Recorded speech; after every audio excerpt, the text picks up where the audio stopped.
자, 오늘 말씀 함께 나눌 텐데 오늘은 예슈아의 이름에 담긴 의미라는 제목으로 말씀을 나누도록 할게요. 제목이 뭐라고요? 예슈아의 이름. 그죠?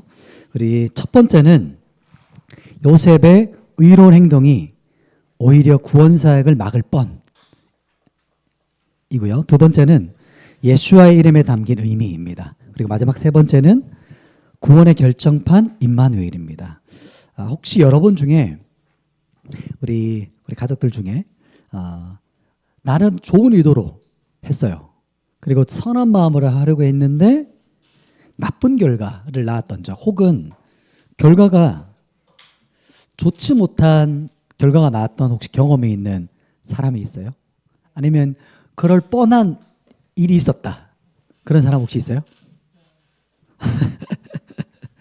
그러니까 우리는 있네요. 우리는 요셉하면, 얘들아 우리 어때요? 요셉하면 어떤 생각이 떠올라요? 너무 선하고 의로운 사람, 그것도 믿음이 좋은 사람, 이렇게 생각해요. 그런데 오늘 제가 방금 질문 드렸던 그 맥락처럼 이런 결과가 나올 뻔했던 일이 있었어요. 그게 뭐냐면 오늘 본문 한번 읽어볼까요? 자, 18절부터 19절 두 절인데, 자, 같이 읽습니다. 시작. 예수 그리스도의 나심은 이러하니라. 그의 어머니 마리아가 요셉과 약혼하고 동거하기 전에 성령으로 잉태된 것이 나타났더니 그의 남편 요셉은 의로운 사람이라 그를 드러내지 아니하고 가만히 끊고자 하여. 아멘. 여기 보면 예수님의 족보가 마무리됐어요. 예수님의 족보가 마무리됐어요. 이리 오세요. 그리고 이제 그분이 태어나시는 이야기가 나오는 거예요. 이 뒷부분의 이야기가요. 성령으로 잉태돼서 태어날 통로가 누구였죠? 바로 마리아였어요. 그죠? 그러니까 남자와 여자의 성관계를 통해서 임신한 게 아니라 초자연적으로 어떻게 됐어요? 초자연적으로, 그렇죠. 성령으로 잉태돼서 태어나셨어요. 그러니까 예수님의 나심, 그분의 시작, 이 땅에 오심을 마리아는 알고 있죠. 그러니까 계시로 그때 꿈에서 천사가 또 마리아에게 나타나서 현명했어요. 나타나서 말씀해 줬어요. 그런데 아직 요셉은 어때요? 요셉은 알아요, 몰라요? 요셉은 모르잖아. 이 맥락을 몰라요. 그러니까 마리아는 천사의 방문을 통해서 자신이 처녀이지만, 도와주세요. 처녀지만 성령으로 예수님께서 나신다는 걸 알고 있어요. 그러나 종혼한 요셉은 아무것도 몰라. 모른 채로 마리아가 지금 이제 임신한 소식을 듣는 겁니다. 내가 요셉이라면 어떻게 반응했을까요? 지금 나랑 종혼한 여인이 배가 불러와. 나랑 만난 적이 없어. 우리 같으면 어땠을까요? 당장 찾아가서 이게 무슨 짓입니까? 막 이렇게 해서 막 소리를 지르고 분노하거나, 아니면 우리 부모님, 양가, 막 친척 부모님들한테 이걸 알리는 거예요. 이런 일을 벌이냐고 가늠한 마리아를 막 폭로하거나, 아니면 이제 결혼을 뒤엎겠죠. 그때는 지금보다 훨씬 더 보수적이었고 그 이스라엘 나라가 훨씬 더 그랬잖아요. 그러나 요셉은 어떻게 반응해요?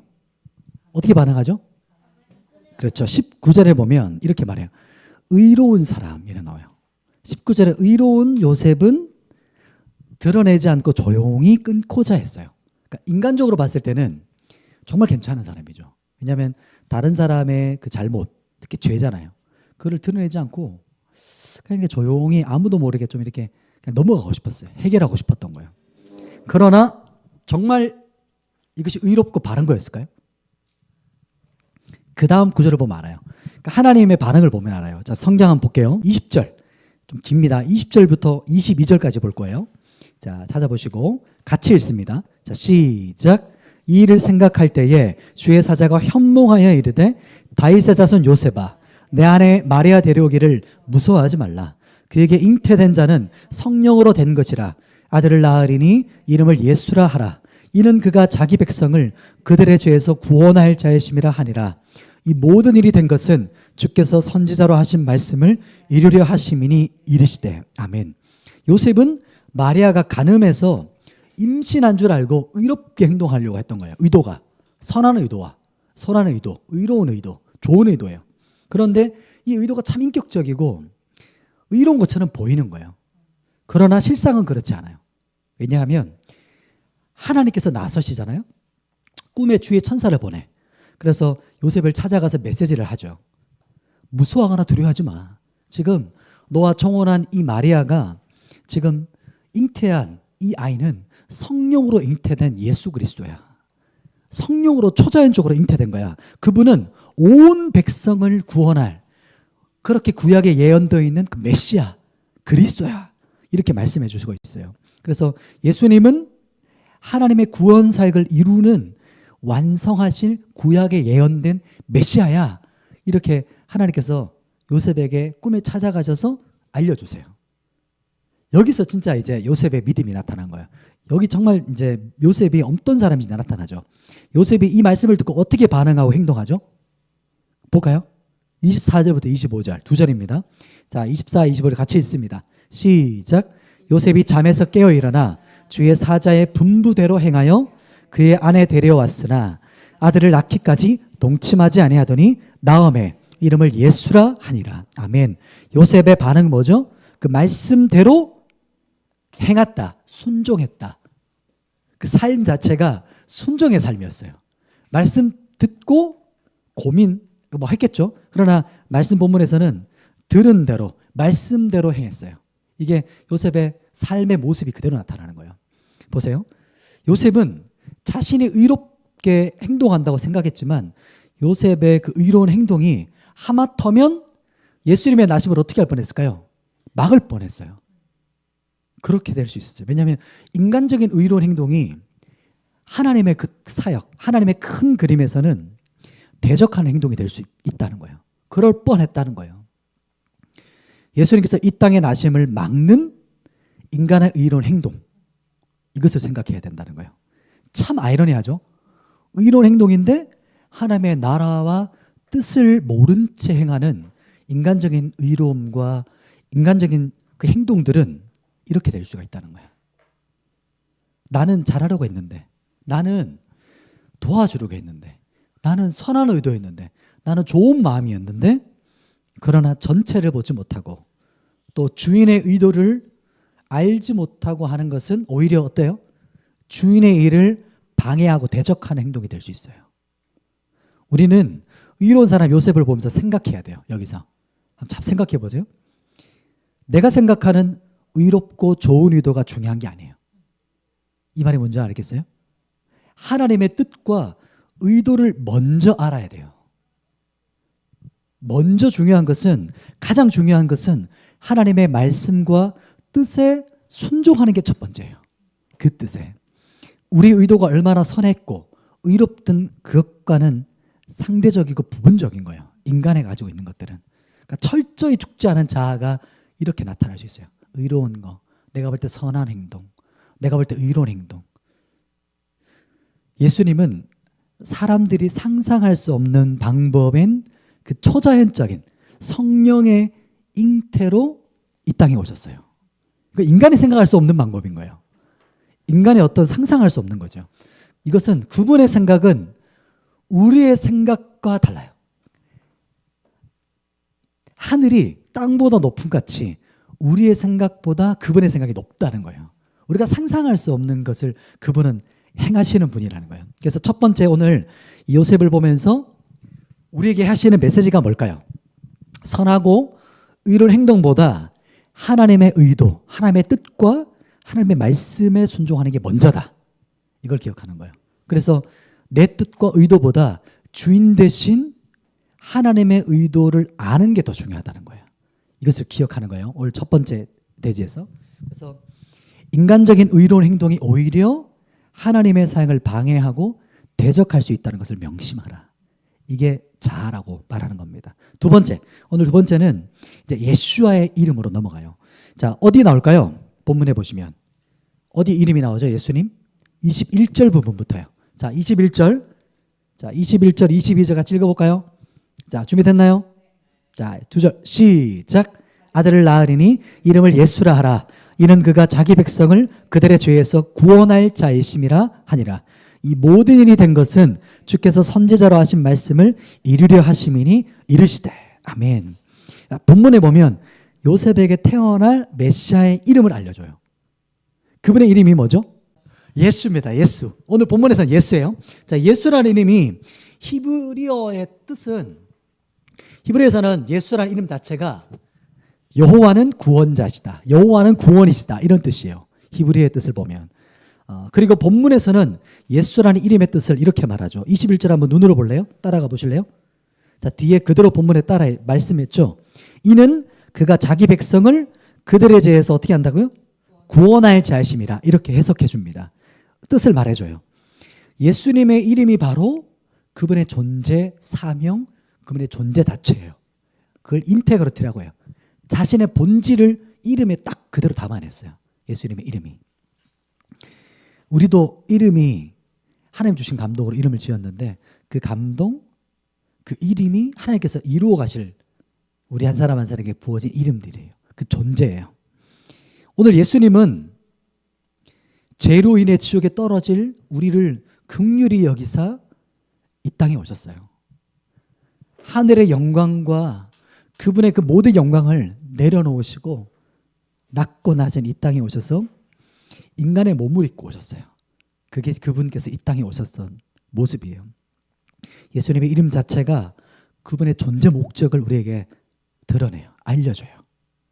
성경에 나타나는 이름이 그렇게 중요한 거예요. 성경에 한 사람 한 사람 이름이 나타나면, 아, 이 사람이 이렇게 살아갈 사람이구나, 이런 존재구나 라는 걸 우리가 본질 그대로를 반영해 주는 거예요. 그런데 여기서 저는 한 개 더 살펴보고 싶어요. 우리 가족들하고는 그때 한번 히브리어를 같이 한번 나눴었는데, 자, 예수라는 이름은 구약의 히브리어 있거든요. 히브리어로 예수님의 이름은 혹시 아는 사람 있습니까? 예슈아. 맞습니다. 맞아요. 자음, 히브리어 자음 뭘까요? 예슈아. 보면 보통 히브리어는 오른쪽에서 왼쪽으로 가잖아요. 요드, 그 다음 뭐죠? 예슈, 신, 바브, 그 다음에 아인. 그래서 예슈아 이렇게 읽습니다. 자음도 있지만 이렇게, 모음도 있지만 이렇게 자음이 적혀 있어요. 자, 히브리어의 특징이 뭐냐면 글자마다 숫자 값이 있고, 그리고 글자를 대표하는 뜻이 있어요. 보면 알레프는 하나님을 뜻하잖아요. 대표적인 게. 그 다음에 알렙, 베이트는 집을 뜻하는 것처럼. 그런 것처럼 오늘 이 자음, 첫 번째 자음이 요드거든요. 요드. 요는 무슨 뜻일까요? 손이라는 뜻이에요. 손. 그리고 쉰은 뭘까요? 이거는 뭘까요? 심판하다. 그 다음에 바프라고 하고, 위에도 점이 찍히게 돼요. 이제 우 발음이 나는 거예요. 이건 뭘까요? 못이에요. 글자가 이게 못같이 생겼죠. 이렇게 딱 뾰족해가지고 이걸 좀 밑으로 더 당겨지거든요. 이건 아인이에요. 아인 이름 자체가 아인이니까 뭔가 느낌이 눈 같죠. 눈이란 글자의 뜻이 있어요. 이렇게 글자마다. 자, 그러면 이 글자를 합쳐볼까요? 우리가 뜻을 더 명확하게 알기 위해서 이렇게 한번 뜻을 합쳐볼게요. 이 네 글자를 연결하면, 네 글자를 심판받아 못 박힌, 뭘까요? 또 손을, 그 다음에 눈이 나오죠. 눈을 들어보라. 이렇게 좀 의역했어요. 보라. 눈 자체가 보라는 뜻이니까 눈을 들어봐라. 뭐예요? 이 네 글자의 뜻 안에 예슈아라는 이름 안에 벌써 예수님께서 이 땅에 오셔서 어떻게 죽임 당하실 것인가, 그분의 이름 자체, 본질 자체를 여기서 말해요. 심판받아 못 박힌 손을 눈을 들어서 봐라. 네 눈으로 봐라. 이렇게 말해요. 예슈아의 이름 안에 그분이 이 땅에 오셔서 무엇을 행할 것인가, 핵심을 이름 그 자체 본질에서 우리에게 말해주고 있어요. 더 신비로운 게 있어요. 이게 히브리어가 진짜 신기하잖아요. 그런데 또 한 개 더 하고 싶어요. 왜냐하면 예슈아 이름이잖아요. 또 한 이름이 있어요. 어떤 이름이 또 있을까요? 여호와의 이름이 있어요. 여호와. 이것은 너무 잘할까요? 신성사자라고 해요. 신성사자. 요드, 해, 바프, 해 이렇게 하죠. 요드, 해. 요드랑 요거는 벌써 우리가 알고 있으니까, 바브는. 그러면 요드는 무슨 뜻이죠? 손이란 뜻이죠. 손. 그리고 해는요, 해 보라라는 뜻이죠. 힘내라고 할 때 주목 이렇게 보통 강조할 때 하거든요. 힘 해서 보라. 그 다음에 바프는요, 못. 그 다음에 또 똑같이 해. 보라. 벌써 느낌이 오죠? 이 뜻 안에 뭐라고 말할까요? 여호와의 이름 안에 뭐라고 말하냐면 손을 보라. 그 다음 뭘 봐라? 못을 보라. 여호와의 이름 아래도 뭐라고 말하냐면 예수와의 이름을 우리에게 말해요. 여호와의 이름이잖아요. 여호와가 하나님의 이름이잖아요. 그분의 구원 사역을 계시해 줘요. 우리를 죄에서 구원할 자. 우리 죄를 메시아 되신 예수님이 하나님의 진노의 심판을 받아서 못 박혀 죽임 당하실 것이다. 그것을 봐라. 믿음으로 바라봐라. 이것을 우리에게 말해주고 있어요.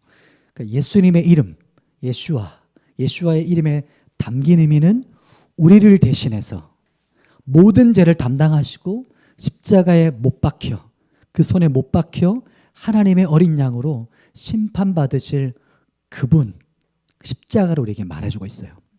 그분의 이름 자체가 그분 안에 있는 그 열정, 그리고 존재 목적을 우리에게 알려주고 있는 거예요. 선포해주고 있는 거예요. 마지막 세 번째 우리 같이 볼 텐데, 우리 22절, 23절 드디어 이제 마지막 부분 같이 가보십시다. 오늘 본문의 22절과 23절 같이 한번 읽어봅니다. 자, 22, 23 시작. 이 모든 일이 된 것은 주께서 선지자로 하신 말씀을 이루려 하심이니 이르시되 보라 처녀가 잉태하여 아들을 낳을 것이요 그의 이름은 임마누엘이라 하리라 하셨으니 이를 번역한즉 하나님이 우리와 함께 계시다 함이라. 세 번째는 구원의 결정판 임마누엘이에요. 자, 그럼 예수님께서 우리를 구원하셨으면 끝일까요? 십자가에 달려 모든 죄를 담당하시고 죽임 당하시면 모든 구원의 역사가 끝인가요? 어때요? 맞긴 맞는 것 같은데 뭔가 질문의 뉘앙스가 아닌 것 같죠? 다르게 한번 질문해 볼게요. 자, 왜 예수님은 우리를 구원하시려고 했을까요? 왜 예수님 우리를 구원하시려고 했을까요? 그 이유가 뭘까요? 다시 한번 질문할게요. 한 걸음 더 나가서 예수님께서 우리를 구원해서 뭘 어떻게 하고 싶은 걸까요? 구원하시는 궁극적인 이유가 목적이 뭘까요? 방금 우리가 읽었던 구절에 히브리어 한 단어의 답이 있어요. 뭘까요? 그렇죠. 맞습니다. 역시 우리 예수님이 성령으로 잉태되어 나실 것은 이 구약의 이사야가 예언했어요. 그 말씀의 성취죠. 그때 하나님의 감동으로 선포된 그 말씀이 임마누엘이에요. 다시 한번 읽어볼래요? 자, 우리 이사야서 7장 14절인데 제가 한번 읽어드릴게요. 이사야서 7장 14절 말씀이 이 마태가 인용해서 선포했어요. 제가 읽어드리겠습니다. 그러므로 주께서 친히 징조로 너희에게 주실 것이라. 보라, 처녀가 잉태하여 아들을 낳을 것이요 그의 이름을 임마누엘이라 하라 하니라. 아멘. 구약에 나타난 임마누엘의 뜻을 마태복음에서 정확하게 의미를 말해줘요. 하나님이 우리와 함께 계시다 이렇게 말해요. 그러니까 구약의 뜻과 거의 똑같아요. 히브리어로 임이란 뜻은 함께라는 거예요. together. 임 앞에 임자 있죠. 임이라는 글자. 그리고 그다음 임마누인데 이제 아누라는 뭐랄까 접속사가 변형됐어요. 이게 우리라는 뜻이거든요. 그래서 우리가 딱 다른 글자랑 붙으면서 변형이 돼서 이제 임아누 이렇게 돼서 임마누 이렇게 되는 거예요. 그리고 엘은 뭘까요? 잘 알죠? 하나님. 그래서 임마누엘 이렇게 해서 직역하면 하나님이 우리와 함께 이렇게 할 수 있어요. 그러니까 하나님이 우리와 함께 계시다랑 일맥상통하죠. 처음에 드는 질문 생각해 보죠. 왜 예수님은 우리를 구원하시려고 합니까? 그렇지. 예수님께서 우리를 구원하시려는 목적이 뭐죠? 한 걸음 더 나가서 예수님께서 우리를 구원해서 뭘 어떻게 하고 싶은 거예요? 우리를 구원하시려는 궁극적인 목적과 이유가 뭐예요? 맞아요. 그거예요. 하나님이 우리와 함께 계시고 싶은 거예요. 그게 한 단어로 임마누엘이에요. 예수님이 이 땅에 오신 목적 자체가. 그래서 구원의 끝판왕이 구원의 궁극적인 목적이자 결정판이 한 단어로 임마누엘입니다. 하나님은 우리를 구원하시는 목적은 함께 하고 싶었기 때문이에요. 함께 하고 싶은 거예요. 우리도 이렇게 함께 있으면 좋잖아요. 사랑하는 사람과 함께 이렇게 있으면 함께 있는 것 자체가 좋잖아요. 그 자체가 목적이잖아요. 그렇죠, 아들, 우리 딸들, 우리 아내 맞죠? 함께 있는 게 이렇게 좋은 거예요. 그러니까 이것이 어디로부터 왔을까요? 이게 우리 존재가 그렇게 창조되었어요. 하나님께로부터. 함께 있는 것이 우리에게는 가장 깊은 만족이에요. 우리가 이렇게 사랑하는 사람과 함께 있어도 이게 좋은데 하나님과 함께 있으면 얼마나 좋을까요? 더 충만한 우리의 본연 자체의 만족이 우리 안에서 일어나게 되는 거예요. 자, 그렇게 주님은 언제나 나와 동행하기 원하세요. 이것을 동행이라고도 말을 해요. 임마누엘이. 지금도 내 안에 나와 함께 하세요. 예수님께서 십자가에 죽임 당하실 때, 두 번째 아까 대지 때 말씀했던 거, 예수님의 그 이름에 담겨 있는 그 본질, 그 목적 한번 생각해봐요. 예수님께서 십자가에 죽임 당하실 때 우리도 십자가에서 그분과 함께 믿음으로 연합해서 죽었어요. 그래서 믿음으로 연합해서 죽었기 때문에 그 믿음으로 그분과 함께 다시 일어나는 거예요. 그래서 이게 믿음이라는 거예요. 우리가 부활할 때, 주님께서 부활할 때 우리도 어떻게 됐어요? 함께 부활한 거예요. 그리고 십자가에서 죽임당하시고 승천하시고 그분 다시 오실 때 영원토록 내가 너희와 함께 있을 거야 라고 하시는 그분이 또 다른 보혜사 성령님이신 거예요. 우리와 함께 하시는 분. 그러니까 구원의 시작이 십자가의 대속이라면 구원의 완성이 임마누엘의 동행이에요. 그러니까 당연히 신학적으로 보면 이제 성화를 거쳐서 영화가 마지막 고린 지점이지만 우리가 이 땅에서 신앙생활을 생각하는 거예요. 말하는 거예요. 내 안에 거하시는 주님이 우리를 주도하시고 마지막 그 목적지까지 주님 인도하시는 그곳까지 완성해 가시는 거예요. 그래서 우리는 그분께 속해서 연합해서 함께 거하면서 그분의 말씀, 그분의 뜻을 따르며 살아가는 것이 진짜 참된 신앙생활이라는 거예요. 말씀을 정리하겠습니다. 우리 첫 번째 뭐였죠? 요셉의 의로운 행동이 오히려 구원 사역을 어떻게 할 뻔? 막을 뻔, 방해할 뻔 했죠. 첫 번째 요셉을 보면서 우리에게 하시는 메시지는 아무리 선하고 의로운 행동보다 먼저 되는 게 있다는 거예요. 하나님의 의도와 뜻과 말씀에 순종하는 것이 먼저다. 인간적인 의로운 행동이 오히려 하나님의 사역을 방해하고 대적할 수 있다는 것을 명심해야 돼요. 두 번째는 예수와의 이름에 담긴 의미입니다. 예수님의 이름이 바로 그분의 존재 사명이고 인테그러티죠. 이 땅에 오신 목적이자 이유예요. 우리를 죄에서 구원하실 메시아 예수님. 그 예수님이 십자가에서 심판받아 어떻게 되죠? 심판받아 못 박혀 그 못 박힌 손을 우리에게 보라. 이것을 우리에게 말하고 있는 거예요. 그분이 이 땅에 오신 목적 자체가 우리를 대신해서 우리의 모든 죄를 담당하시고 하나님의 어린 양으로 하나님의 진노의 심판을 받는 거예요. 그 심판을 십자가에서 받으시는 거예요. 그게 바로 이 땅에 오신 그 목적 이유입니다. 마지막 세 번째 우리 나눴던 구원의 결정판 임마누엘입니다. 왜 예수님을 우리를 구원하시려고 합니까? 예수님께서 우리를 구원하시는 목적이 뭐예요? 하나님께서 우리를 구원하시려는 목적은 우리와 함께 하고 싶기 때문에, 우리가 믿음으로 그분과 함께 연합하여 죽임 당했기 때문에 또 믿음으로 그분과 함께 무덤에서 다시 일어나는 거예요. 그게 우리가 참여한다, 연합했다라는 뜻이에요. 그래서 그분의 구원이, 그분의 부활이 나의 부활이 되는 거예요. 이게 우리에게 말하고 싶은 겁니다. 그래서 우리가 믿음으로 그분과 함께 연합해서 함께 무덤에서 일어난 것이다. 구원의 시작이 십자가의 대속 사역이라면 구원의 완성이 임마누엘의 동행이에요. 이것을 말하는 겁니다. 내 안에서 거하시는 주님이 우리를 주도하시고 마지막 그 목적지까지 완성해 갈 것이다. 우리 신앙생활은 그분의 뜻에 순복하고 그분의 말씀에 순종하며 따라가는 거예요. 이게 참된 신앙생활입니다. 우리 같이 한번 기도하며 나아갈 텐데